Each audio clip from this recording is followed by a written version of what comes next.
रामायण क्या है? एक रात की बात है। माता कौशल्या जी को सोते में अपने महल की छत पर किसी के चलने की आहट सुनाई दी। नींद खुल गई। पूछा कौन है?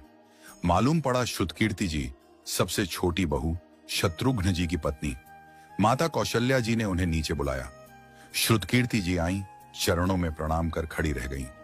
माता कौशल्या जी ने पूछा, श्रुति, इतनी रात को अकेली छत पर क्या कर रही हो बेटी? क्या नींद नहीं आ रही? शत्रुघ्न कहाँ है? श्रुति कीर्ति की आंखें भर आईं। मां की छाती से चिपटी, गोद में सिमट गईं। बोली, मां, उन्हें तो देखे हुए 13 वर्ष हो गए। उफ!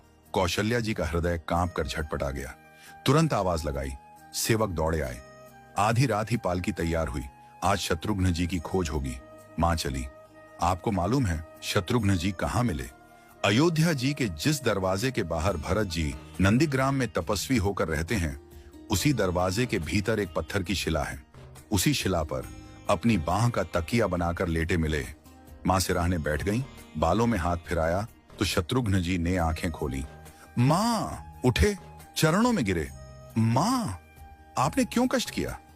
मुझे बुलवा लिया होता। मां ने कहा, शत्रुघ्न यहां क्यों? शत्रुघ्न जी की रुलाई फूट पड़ी। बोले, मां, भैया राम जी पिताजी की आज्ञा से वन चले गए। भैया लक्ष्मण जी उनके पीछे चले गए। भैया भरत जी भी नंदीग्राम में हैं। क्या ये महल, ये रथ, ये राजसी वस्त्र विधाता ने मेरे ही लिए बनाए हैं? माता कौशल्या जी निरुत्तर रह गई। देखो क्या है ये राम कथा। ये भोग की नहीं, त्याग की कथा है। यहां त्याग की ही प्रतियोगिता चल रही है और सभी प्रथम हैं। कोई पीछे नहीं रहा। चारों भाइयों का प्रेम और त्याग एक दूसरे के प्रति अद्भुत, अभिनव और अलौकिक है। रामायण जीवन जीने की सबसे उत्तम शिक्षा देती है। भगवान राम को 14 वर्ष का वनवास हुआ तो उनकी पत्नी सीता मैया ने भी सहर्ष वनवास स्वीकार कर लिया। परंतु बचपन से ही बड़े भाई की सेवा में रहने वाले लक्ष्मण जी कैसे राम जी से दूर हो जाते? माता सुमित्रा से तो उन्होंने आज्ञा ले ली थी वन जाने की। परंतु जब पत्नी उर्मिला के कक्ष की ओर बढ़ रहे थे तो सोच रहे थे कि मां ने तो आज्ञा दे दी, परंतु उर्मिला को कैसे समझाऊंगा, क्या बोलूंगा उनसे? यही सोच विचार करके लक्ष्मण जी जैसे ही अपने कक्ष में पहुंचे तो देखा कि उर्मिला जी आरती का थाल लेके खड़ी थीं और बोली, आप मेरी चिंता छोड़ प्रभु, श्री राम की सेवा में वन को जाओ। मैं आपको नहीं रोकूंगी।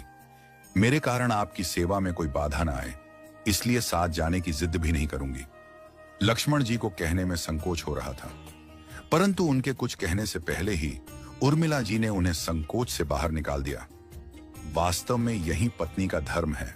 पति संकोच में पड़े उससे पहले ही पत्नी उसके मन की